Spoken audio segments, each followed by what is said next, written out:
Welcome to the deep dive. Okay, so Watches and Wonders has wrapped up, and you know how it is, just a ton of new releases. Yeah, it can be a bit overwhelming for sure. Exactly. Yeah. And you've sent over a lot of material on the new Tudor Pelagos Ultra. It seems like the one people are really starting to talk about, even if the initial reaction to the show felt maybe a bit quiet. I think that's fair. Watches and Wonders 2025, it wasn't like previous years where Tudor maybe had that one obvious standout superstar right away. Hmm. But this Pelagos Ultra, it's definitely gaining traction. It's emerged as, well, maybe the highlight for a lot of folks looking back. Okay, so that's our mission for this deep dive then. Let's cut through the noise, look at the info we have, and really figure out what's the big deal with this Pelagos Ultra. Why the buzz? Sounds good. Where should we start? The name. Yeah, let's do that. Ultra. It definitely signals something more, and Tudor's calling it their most technically advanced dive watch to date. They are, yeah. That Ultra tag, it's clearly about pushing the performance. But, I think the other angle here, and maybe just as important, Uh-huh. is that it might actually be the highest value proposition diver out there right now. Interesting. So performance and value. How does the performance stack up? Well, the big headline number is the water resistance. We're talking 1,000 meters. Wow, okay. In what size case? That's the other impressive, or it's a 43 millimeter case, so 1,000 meters and 43 millimeters, that's serious engineering. Definitely. And it's got an in-house movement too, right? Meta certified? Correct. Meta Yeah. certified, which, means high standards for accuracy, anti-magnetism. It adds a lot to that value equation we were just talking about. Right. You mentioned a competitor in the notes, an older Omega. Yeah. How does the Ultra compare there? Yeah, the Planet Ocean, the ref 232.92.42.21.03.001. Great watch, but discontinued now. Mhm. It was smaller, 42 mil, and grade 5 titanium throughout. But less water resistance, didn't come standard with a bracelet, and crucially, it cost more. So the Tudor beats it on depth rating, comes with a bracelet, and Yeah. it's cheaper. Pretty much, yeah. It kind of breaks that old rule, Right, fast, cheap, pick two. Huh? Yeah. In this category, the Pelagos Ultra seems to be hitting all three. On paper, the specs are just really, really strong. Okay, so the specs are impressive. But Tudor already has the Pelagos line. Yeah. How does this Ultra version evolve the design from, say, the original or the 39? Good question. This is the first real update to that main Pelagos design language since the P39 came out in 2022. Right. One noticeable change is the rehaut, that inner ring, the old notched one. It's gone. What's replaced it? It's now a raised rehaut, but smooth, with minute markings printed on it, so it looks a bit cleaner, maybe loses a tiny bit of that really toolish character.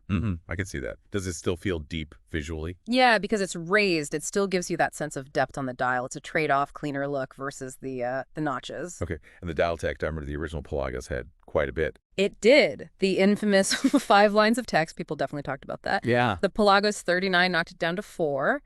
And now, the Ultra. Just 3 lines. Cleaner again. Definitely contributes to that cleaner feel. And one of those lines, the Pelagos name, I think, is in this new sort of turquoise green color. Oh, interesting. A pop of color? Just a subtle one. It works well with the whole monochrome vibe, actually, but they kept the really key stuff. Like the matte dial. Yep, matte finish, those great chunky monoblock ceramic lume markers, and obviously... Snowflake hands. And the snowflake hands, of course. Couldn't be a Pelagos without them. Were there any changes to the hands themselves? A small one, but it's smart. The minute hand now uses green superluminova. Ah, okay. Different color loom. Why green? Green lume tends to glow really brightly and last a long time, so making the minute hand green just helps it stand out more, especially in the dark or underwater. Better legibility for, actually timing things. Makes sense for a dive watch. Okay, let's talk about the case size again. 43 millimeters. That's the biggest Pelagos yet, right? It is, yeah. Largest diameter in the family. Does it wear like a dinner plate then? Or is the thickness okay? Well, that's the interesting thing. The thickness is actually pretty similar to the original 42 millimeter Pelagos models, around 14.3 millimeter. So not super thick for the diameter. Exactly. So while 43 sounds big, keeping the thickness in check helps it not feel, totally overwhelming. But the lugs, they don't really curve down much. It's part of that Pelagos design DNA. So it probably still wears fairly large, has that presence on the wrist. It's not going to disappear. Right. It's still Pelagos. Now, the materials, this was interesting. Grade 2 titanium for the case, but grade 5 for the case back. Yeah, that's a bit of a head scratcher, isn't it? Why mix them? Grade 2 is lighter and cheaper, right? Generally, yeah. Lighter, easier to work with, less costly. Makes sense for the main case body of a tool watch. Grade 5 is harder, more scratch resistant. So why only the case back in grade 5? Does it save much weight? Honestly, probably not much at all. Fractions of an ounce, maybe.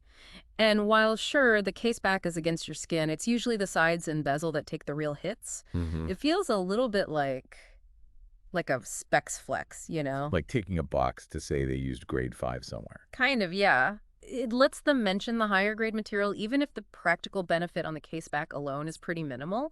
And grade 5 is harder to machine, so it likely adds a bit to the cost, too. Interesting choice. Okay, moving off the case, the clasp. Mm-hmm. Sounds like this is a real highlight. Oh, absolutely. I think for a lot of people, the clasp might actually be the best part of this watch. It's a really significant technical upgrade. What's new about it? Is it still the T-fit? It is. It's Yeah. got the T-fit folding clasp, which Tudor fans love for that quick micro adjustment. And crucially, it also keeps the original Pelagos diver's extension system. Ah, the spring-loaded one. Exactly. So you get both the quick on-the-fly T-fit and the proper wetsuit extension. But they've cleaned up the look of the whole mechanism. It looks more streamlined.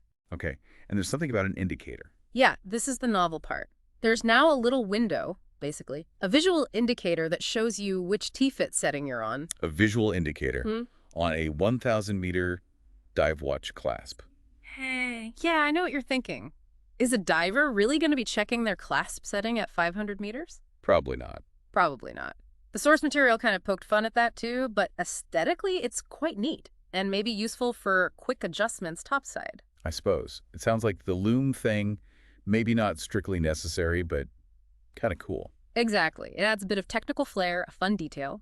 And, importantly, Tudor is still including both the titanium bracelet and a really nice black rubber strap with fitted titanium end links. Well, that's huge. Getting both is always a massive plus.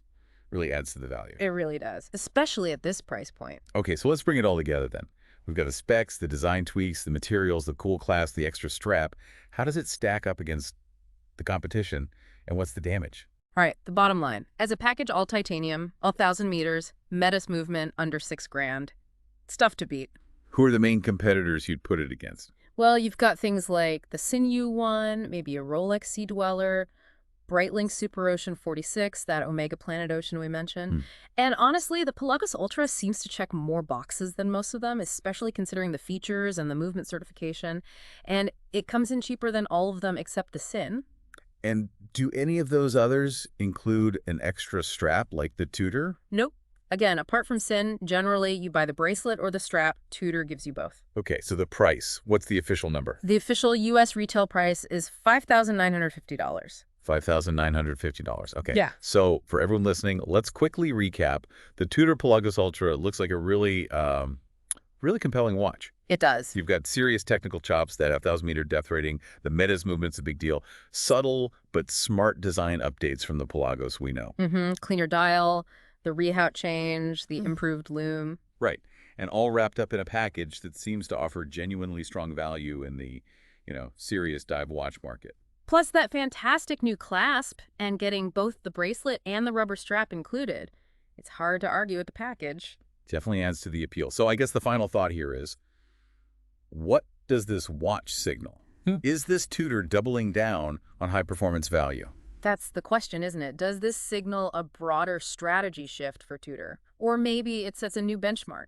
Will other brands have to react to this kind of offering? Yeah, it makes you think, in a market with so many great watches, what really makes something best in show?